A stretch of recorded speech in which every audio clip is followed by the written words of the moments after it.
teletrabalho ganhou força durante a pandemia da Covid-19. Conhecido também como trabalho remoto, esse regime ficou definido como sendo a prestação de serviço fora das dependências da empresa, de maneira preponderante ou híbrida, e que não pode ser caracterizada como trabalho externo. No artigo 5º de hoje, nós vamos falar sobre a legislação vigente para o teletrabalho no Brasil e as recentes alterações para dar segurança jurídica às relações trabalhistas regidas pela modalidade. Mas antes de começarmos, vamos ver o que diz a Carta Magna Brasileira. A Constituição diz que ninguém será obrigado a fazer ou deixar de fazer alguma coisa, senão por lei. Sobre o tema, eu converso agora com Leonardo Ramos Gonçalves, mestre e especialista em Direito Trabalhista, e também com Cristiana Duran, psicóloga especialista em Gestão de Pessoas. Muito obrigada pela participação de vocês e antes da gente começar a nossa conversa, eu convido vocês a assistirem uma reportagem aqui da TV Justiça.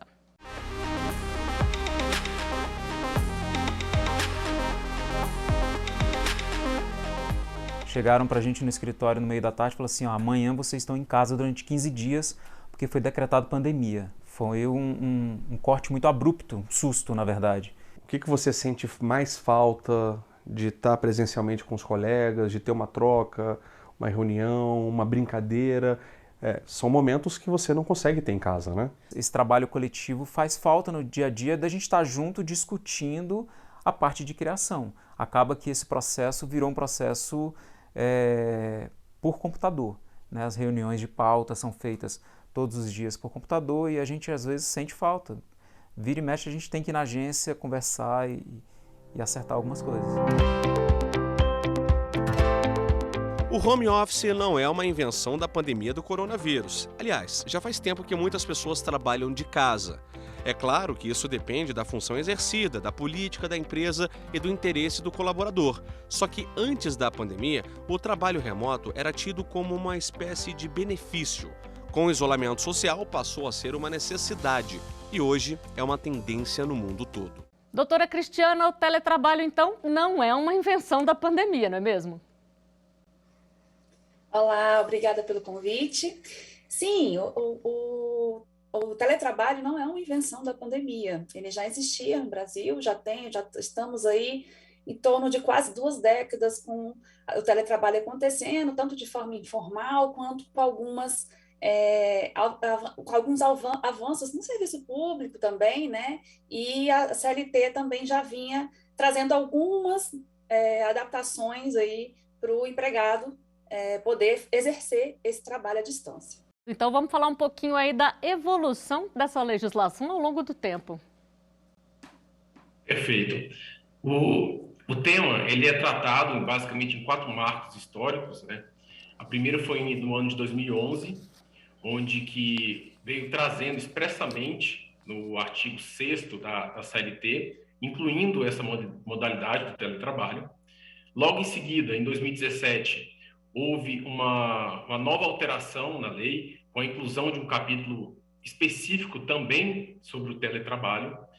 O terceiro marco foi em 2020, já com a medida provisória no regime da pandemia, né, onde o teletrabalho, inclusive, foi autorizado independentemente de acordo individual ou coletivo. E, por fim, em 2022, o último marco histórico da legislação foi justamente o marco pós-pandemia, onde foi consolidada e realizada a adequação dessa modalidade de teletrabalho.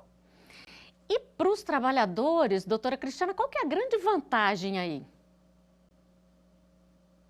Ele fica mais resguardado, né? Tanto juridicamente quanto a própria relação de trabalho dele fica mais protegida, ele fica mais seguro de estar fazendo o trabalho em casa, porque quando a gente fala de teletrabalho, a gente está falando apenas de mudança no ambiente de trabalho, né? O meio pelo qual a pessoa realiza o trabalho dela vai ser diferente. Não vai estar ali, né, na sede ou numa filial da empresa, ele vai estar executando esse trabalho por meio digital, por meio da internet, só que dentro de casa. Então, a gente, às vezes, as pessoas ficam inseguras de aderirem a um contrato de trabalho que tenha o teletrabalho por medo vigente aí dos paradigmas que a gente ainda tem né? A gente tem uma crença de que o trabalho precisa ser supervisionado visualmente, e isso o teletrabalho veio quebrando, veio desfazendo, né, ao longo do tempo, principalmente com a pandemia, e as pessoas ainda se sentem muito inseguras em realizar o teletrabalho por conta disso. Mas essas mudanças legislativas são importantes para garantir que a pessoa se sinta segura, então, nessa relação de trabalho. E dá para se sentir seguro, doutor Leonardo, com essa evolução que o senhor contou aí para a gente que foi acontecendo ao longo do tempo? Sim, com certeza. E o intuito do legislador foi justamente esse, né? Trazer de uma forma mais clara e elucidativa, tanto para o empregador, para o empregado, essas possibilidades, né, e uma regulação sobre essa modalidade de trabalho. E o que a gente pode dizer da medida provisória 1108? Ela teve alguma alteração quando ela tramitou no Congresso Nacional ou ela foi mantida do jeito que veio sendo discutida? Sim, ela teve alteração, inclusive foi vetada na versão final da lei a possibilidade de o trabalhador sacar em dinheiro o saldo não utilizado do auxílio alimentação após 60 dias. Doutora Cristiane, muitas vezes a pessoa se pergunta, ela está em trabalho, está em teletrabalho em casa, mas precisa ir à empresa por uma questão ali ocasional. Isso não descaracteriza o teletrabalho, não é mesmo? Não descaracteriza o teletrabalho, até porque existem modalidades dentro do teletrabalho. A gente tem o teletrabalho, por exemplo, 100% home office, ou a gente tem teletrabalhos que são feitos de forma híbrida, que significa que a pessoa vai trabalhar algumas horas ou alguns dias na empresa, outras horas e dias em casa. Então, existem várias formas de acontecer esse teletrabalho, e o fato de a pessoa precisar ir executar alguma tarefa dentro da empresa, né, no local ali originário de trabalho, não descaracteriza de forma alguma. O teletrabalho é um contrato que a pessoa faz com a empresa de uma modalidade de trabalho. Então, o fato de ela ter que ir à empresa, participar de reunião, apresentar um trabalho, ou ter que usar o sistema interno da empresa para fazer uma tarefa, não descaracteriza de modo algum o teletrabalho que ela tem acordado com aquela empresa. E a nossa produção recebeu uma pergunta de telespectador. Vamos ver? Com as novas regras, os empregadores são dispensados de controlar as horas trabalhadas por empregados contratados por produção? Doutor Leonardo, como é que fica esse controle? Com a nova alteração trazida pelo artigo 62, inciso 3 da CLT, houve sim uma mudança nesse regime, onde os teletrabalhadores que prestam serviço por produção ou tarefa estão dispensados do controle de jornada. Até porque, pela impossibilidade de isto ocorrer. Agora, salvo essa exceção, o empregado em regime de teletrabalho terá sim que cumprir jornada, ou seja, estará sujeito a um controle de jornada, assim como um trabalhador normal que trabalhe presencialmente. E qual a forma mais sensata de fazer esse controle aí da produção, da jornada, para não dar problema nem para o empregado e nem para o empregador, doutor Leonardo? Bom, nesse caso, a própria lei, né, trazida aqui pela CLT, ela estipula, né, que no acordo individual ele pode dispor sobre os horários e também os meios de comunicação entre empregado e empregador. Os mais comuns são por ligação telefônica, hoje pela inovação do WhatsApp e também pelo tradicional e-mail.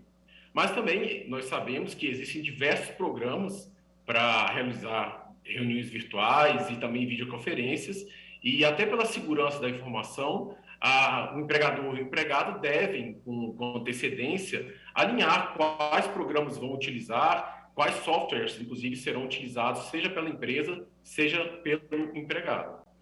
Doutora Cristiane, e a gente sabe que tem muita gente aderindo a essa modalidade aí, seja do trabalho remoto totalmente ou híbrido, e muitas vezes a pessoa nem reside mais no local da empresa.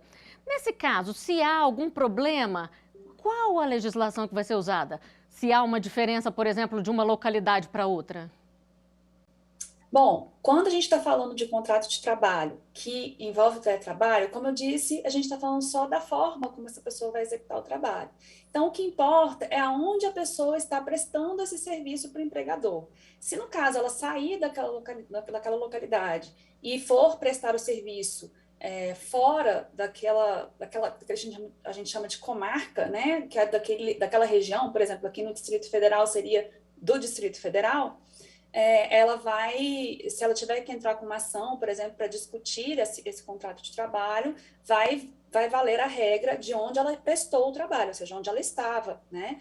E a gente sempre ressalta aí, olhando pelo lado da gestão de pessoas, que é muito importante manter um canal de comunicação e de transparência na relação de trabalho entre empregado e empregador. Ou seja, é importante ser informado para a empresa que houve uma alteração do seu local de trabalho, né? Se você, por exemplo, fechou um contrato de teletrabalho com uma empresa e você mora em Brasília, trabalha no Distrito Federal e faz teletrabalho, se você mudar a localização, é importante informar a empresa, porque talvez tenha impacto no seu contrato de trabalho.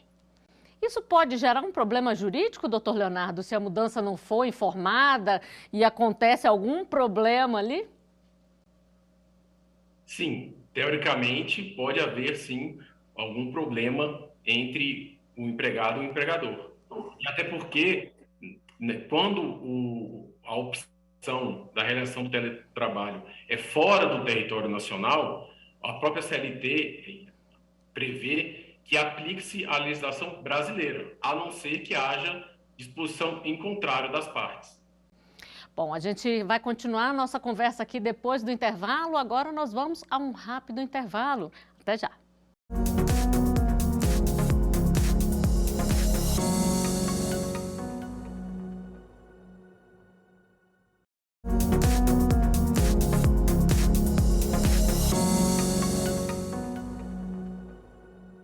O artigo 5º está de volta, hoje falando sobre as novas regras para o teletrabalho, instituídas pela Lei 14.422, de setembro de 2022. Saiba como essas mudanças alteram a vida de empregadores e empregados. Sobre o tema, eu continuo conversando com Leonardo Ramos Gonçalves, mestre e especialista em Direito Trabalhista, e também com Cristiana Duran, psicóloga especialista em Gestão de Pessoas. Doutora Cristiana, vamos falar agora um pouquinho sobre as ferramentas que o trabalhador precisa para exercer a função dele ali. Se ele opta ou se ele já é contratado nessa função aí do trabalho remoto, de quem é a responsabilidade de garantir essas ferramentas? Como a internet, por exemplo, que é fundamental.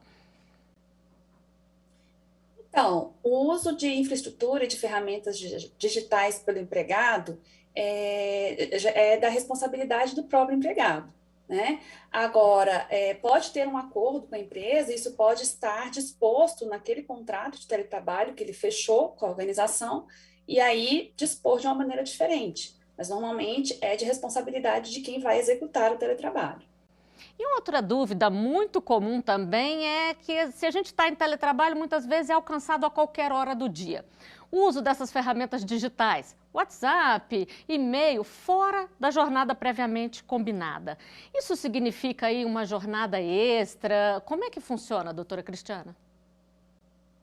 Então, não há esse controle tão rígido da jornada quando a pessoa está em teletrabalho.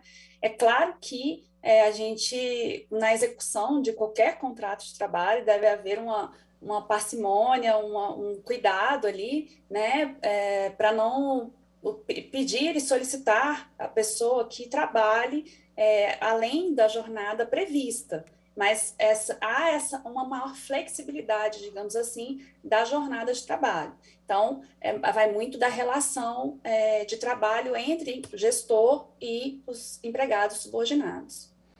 Doutor Leonardo, e tem aí uma profissão que sempre trabalhou ali pelo computador, que são os telemarketings, teleatendimentos. A gente não pode confundir isso com o trabalho remoto, não é mesmo? Perfeito. Inclusive, o legislador ele teve a cautela de trazer um artigo específico da CLT que registra que justamente o regime de teletrabalho ou trabalho remoto não se confunde nem se equipara à ocupação do operador de telemarketing ou de teleatendimento. Então, as principais características do teletrabalho são o trabalho prestado na maior parte do tempo fora das dependências do empregador, com a utilização de recursos tecnológicos, e o terceiro item é não ser um trabalho externo. Então, resumindo, o teletrabalho é um termo mais abrangente, que inclui o trabalho realizado em casa ou em outros locais que não seja a empresa, por exemplo, em espaços de coworking ou cafés, né? Nós temos até, inclusive, a cultura dos nômades digitais, que também trabalham pelo mundo afora, né? E já o home office é um termo específico para o teletrabalho realizado em casa. E, doutor Leonardo, se a pessoa está em home office, em teletrabalho, e o empregador quer que ela volte, tem um prazo mínimo aí para ele fazer essa exigência ou não? Sim, o prazo é de 15 dias. Bom, doutora Cristiana, então vamos falar aqui um pouquinho agora sobre essa questão de despesas, só que um outro tipo de despesa. Se a pessoa mudou de cidade, como a gente falou aqui que teria que avisar, não foi combinado com a empresa, quem é responsável pela volta dela para o local da empresa, se a empresa exige que ela participe de reuniões ou que ela volte realmente a trabalhar ali de forma presencial? Pois é, se a pessoa resolveu sair, né, daquele local para fazer teletrabalho em outra localidade, é despesa dela, né? É ela que vai assumir essa despesa de retorno. Até porque a gente tem situações específicas. A pessoa pode ter fechado um contrato de teletrabalho para trabalhar ali naquela sede e resolver se mudar, e aí é uma opção dela, e aí a gente já até falou sobre isso, que o ideal é que haja uma conversa, porque pode ter impacto naquele contrato de trabalho, mas se houve um acordo, ela fechou um combinado com a empresa e foi por interesse dela, ela vai arcar com esse retorno. Agora, se houve interesse da empresa que ela fizesse teletrabalho numa outra localidade, aí o acordo é outro, né? Porque foi por interesse da empresa que ela se mudou, por exemplo. Então, aí vão ser outras regras que vão impactar esse contrato de trabalho. Mas, basicamente, se a pessoa optou por sair daquela localidade para realizar o teletrabalho fora, por exemplo, então agora que eu faço teletrabalho, eu vou morar na praia e vou trabalhar de lá. Tudo bem, ela vai informar a empresa para ter transparência nesse contrato de trabalho e a partir do momento em que ela resolver retornar para a sede, ela que vai arcar com esse retorno mesmo. Outra despesa que faz muita diferença no nosso dia a dia, doutor Leonardo, é o auxílio alimentação. Como fica nesse caso do teletrabalho? Houve alteração com essa mudança na lei?